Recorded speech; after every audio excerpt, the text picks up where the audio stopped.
High, আজকে আবার আমরা চলে এসেছি এপি ফুটবল আড্ডার মধ্যে।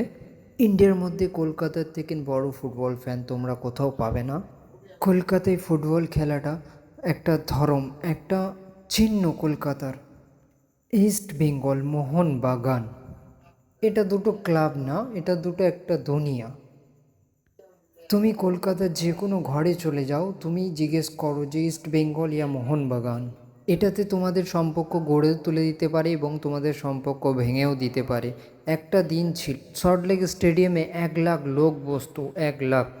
ডার্বির দিনে না তো অফিসে লোক থাকতো, না তো রাস্তাঘাটে, সবাই রেডিওর সামনে, না হলে স্টেডিয়ামে, না হলে ঘরের টিভির সামনে।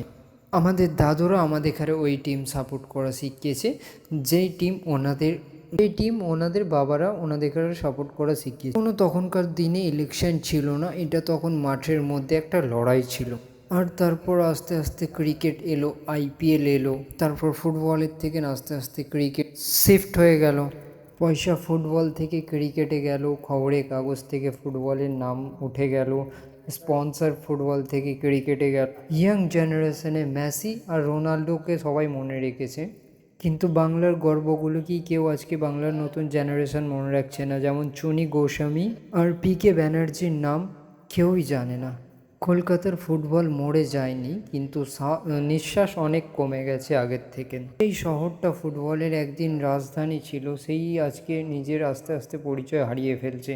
আর এটাকে আমাদের বাঁচিয়ে রাখার সবাই আমাদের জিম্মেদারি। এরকম আরও হিস্ট্রি জানতে হলে আমার চ্যানেলটাকে ফলো করে রাখো।